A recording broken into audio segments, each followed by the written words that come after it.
Galing na ba sa akin siya? Oo, alis na yun. Ito yung...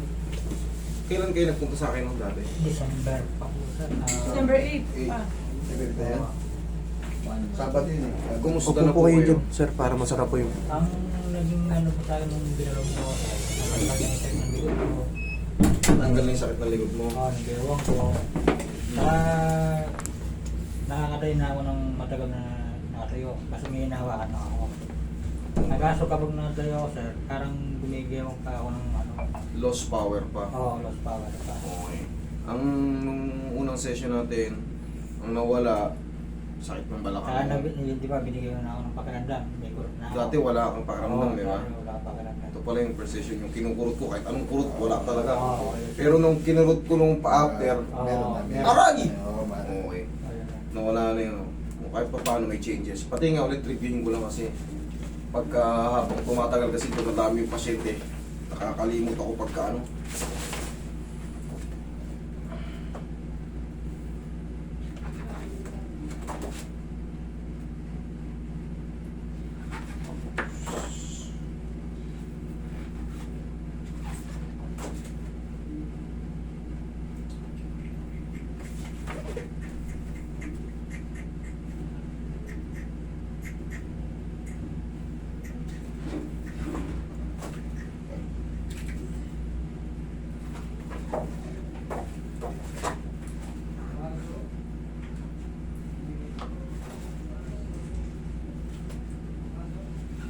Dali.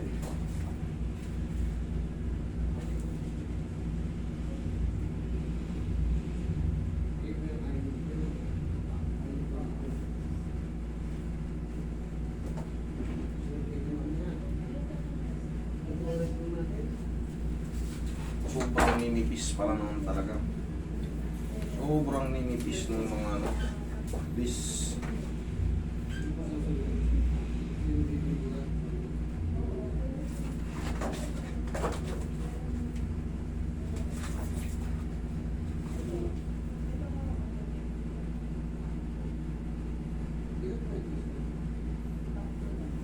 Puruan kung isa na to. Itong isa na to, napuruan eh. Yan ang napuruan.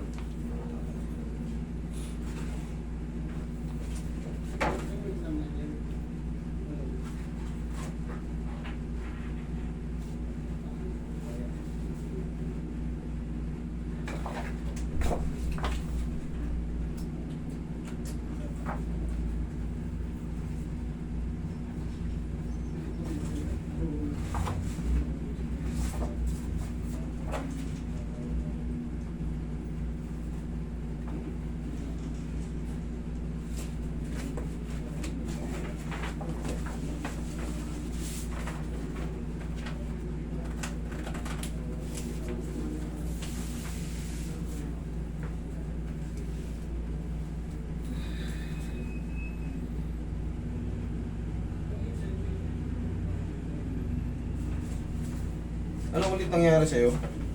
Sir? Ano ulit nangyari sa'yo? Kung ma-review lang natin, kailan ka ulit nagkaganyan? Ano siya nung October. October. October na yun, 3 months na. Kasi 2 months ako nung nagpaano ako sa sir eh. Nagpa-prestation ako. 2 months na ako din nakakalakad. Kasi yun nga sir. Gusto ko yung nasa trabaho. Pero may gumalo sa akin na yung nailog na. Kasi linggo yun.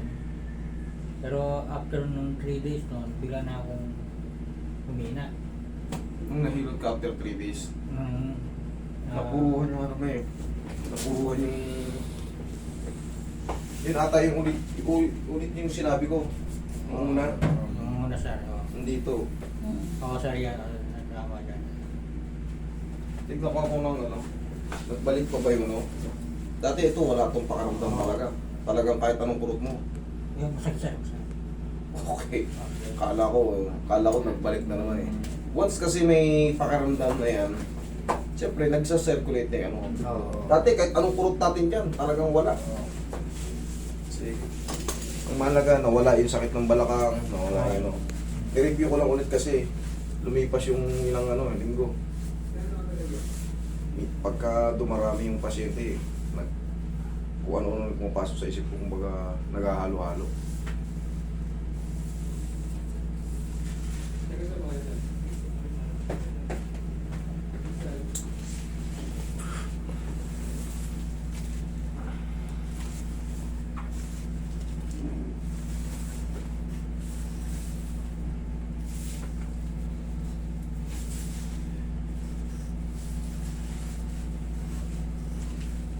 Ilaglag mo ako. Ilaglag mo lang.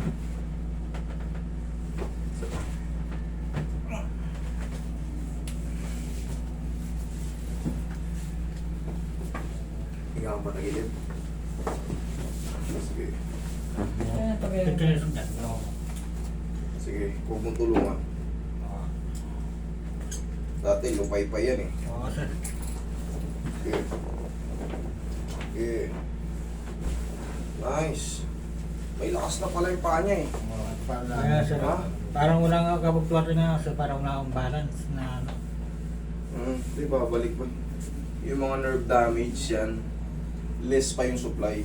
Pero bumalik na, kumbaga siyempre hindi yan overnight na kailan lang ko ito na treatment eh. Oo, sir. Ano ka pa yan? Nagtitake ka ba ng vitamins? Oo, sir. Ang ano sir, may vitamins ako yung Nerve ba? Tapos, kahit pa paano, sa umaga, ibilad nyo siya sa araw. Mag-jacket ka, para hindi ka manginig. Kumbaga magagaganon ka lang sa kunyari nakaupo ka sa upuan. Ganon-ganon ka lang, basta magpawawis ka. Exercise, Oo, pinaka-exercise. kahit kamay lang muna gumagalaw, tapos ganyan-ganyan. Basta, pag pinawisan ka, para lumabas yung mga residue ng synthetic, malaking bagay yun. Parang nare-recycle lang. Okay? Kasi hindi pwedeng hindi pwedeng... Mag-video. Oo, Nung umaga sir, meron siyang doon yung parang awakan na. Oo, nakabigat sir, Palalakad naka- siya. Oo yun, sige. Palalakad siya, may ayaw siyang... Para lahat ng kinakain mo,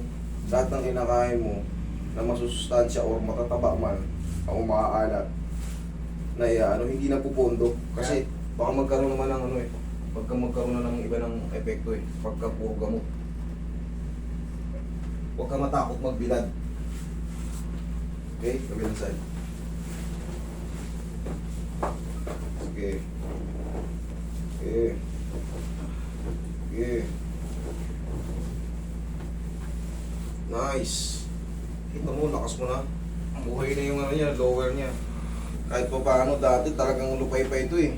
Talagang, mapanood niyo yung first video nito, talagang wala akong pakaramdam. Gulay yung nito, lower, gulay na Pero gulay. kapag maluwag yung tigahan ko sir, mabilis ako na... Mabilis. Oo, sir. Oo, hindi ko talaga yung dalawa mo. Ayos. Sige lang, ganun-ganunin mo lang. Tapos, yun nga, bilad ka muna. Huwag na may sobrang init Basta mapawisan lang yung kilikili mo, pawawisan lang singit mo sa movement. Okay na yun. Malaking bagay na yun. Relax lang. Okay, dihaya ka.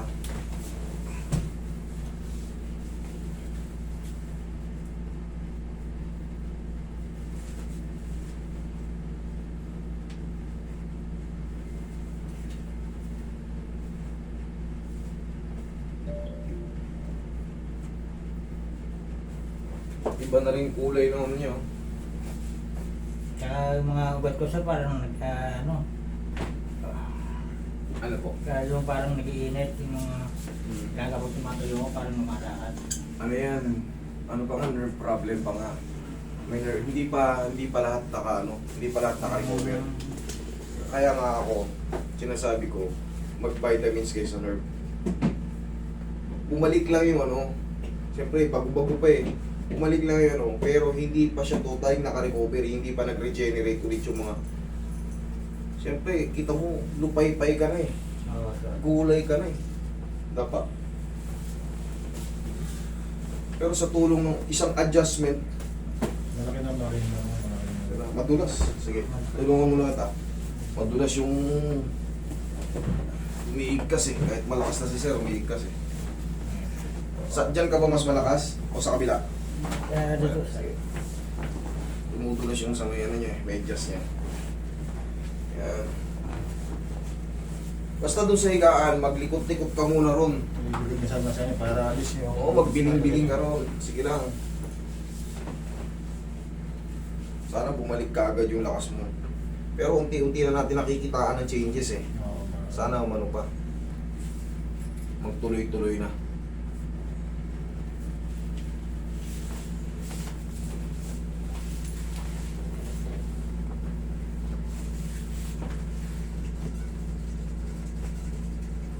Ito yung napuruan sa kanya. Yan, T8, T9, T11, T12.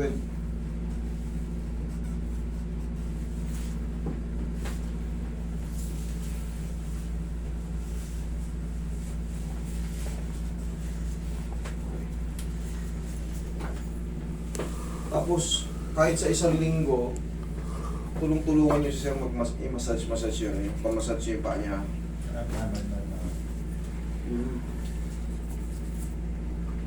First, ang definition ng massage is for blood circulation and relaxation. Yan ang definition ng massage. So, pag may na-massage yan siya ng maayos, gumaganda yung blood circulation. Kasi mawawala yung stiff muscle na nagko-compress sa mga blood vessels, mga veins natin. Gaganda yung blood circulation. Pag tama yung massage, soft to medium lang palagi. Kahit saan kayo magpunta, pumunta kayo ng spa, soft to medium lang. Sabihin nyo, medium lang ako, ayoko nung hard. Ayoko nung sports massage, ayoko nung hard talaga, ayoko nung deep tissue.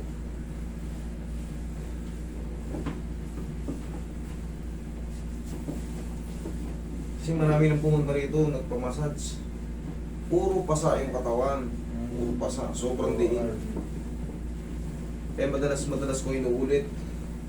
Para hindi na ulit kayo, o hindi na kayo, yung mga bagong magpapamassage, hindi na kayo mabiktima. Kasi iba natutrauma eh, nadadama yung mga marurunong talaga eh.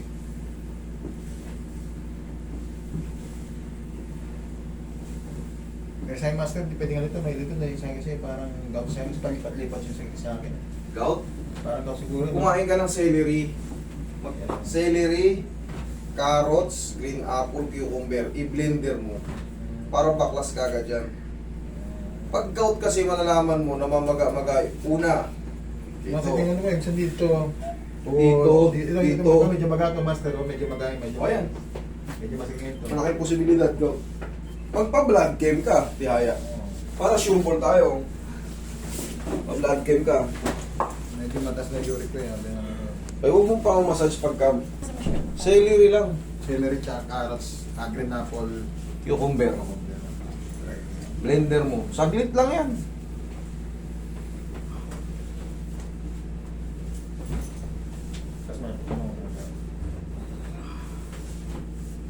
Sige, lagay sa tiyan yung kamay.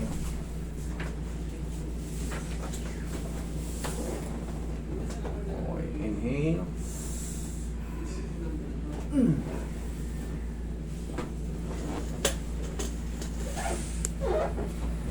dyan ka lang. Galawin mo nga to. Sige, okay. Sa kabila, yan. Angat mo nga to. Nice one. Kabila. Nice one. Okay. Malaki pang chance. Malaki pang chance. Nagbago na yung mga pakaramdam niya. Nawala na yung sakit ng balakang niya. Pag kinukurot natin, bumalik na yung pakaramdam dati. Yan o. Pero saan nagkaroon lang ba yung parang namamalig-mamag? Yung kamay mo, check din natin yan kasi ganun din yan, nasira na yung ano mo kasi. Nasira. Pag spinal cord ang tinamaan sa inyo at naiipit na talaga ng sobra-sobra o mas marami na yan. Ang ipit kasi sa'yo, T9, ay T8, nakalagay dyan ha. Base sa record mo, sa medical record, T8, T9, T11, T12. Pag makikita nyo sa MRI, sa pool talaga siya. Nakalagay ron, disc desiccation. Ano ba ibig sabihin ng desiccation? Pumutok siyang patagilid. Or either pa kanan or pa kaliwa. Ipit na ipit siya. Hindi maganda yung tama. Talagang manipis na yung ano. Kaso, talagang nakaano. Hindi mahirap i-explain sa pagka hindi nyo i-type nyo what is this desiccation para malaman nyo bakit ano ba yung sabi ni Master na ano ba yung nakalagay ron sa impression. Tignan nyo yung impression kung ano yung mga i-type nyo na yung what is kung ano yung nakalagay ron. Palagi nyo ilalagay ron what is yan nakalagay protrusion, what is this protrusion, what is this desiccation. Sa'yo kasi desiccation para mapapanood nyo kung ano yung anatomy nun, kung ano yung ganun pala yung desiccation. Yung pala, 4 pala may ganun ako. Kaya pala ganito na ako. Pero magkaganon pa man, nagkakaroon ng changes eh. Diba? Lumalakas ka na, nakakabiling-biling ka na. Dati lupay-pay ka talaga. Wala ka na talagang pakaramdam. Okay, sige, upo. Malaking bagay. Malaking bagay yung nangyayari.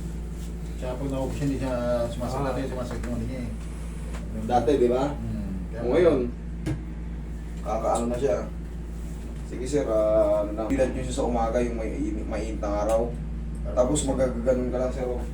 Ganun mo lang. Exercise lang.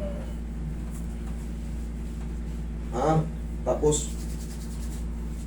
Pero sa nagtatanong ko, may binibigay yung may mga vitamins na hindi, wala, alam po kasi ako dyan, malpractice ako dyan, kumbaga hindi ko po yan saklaw.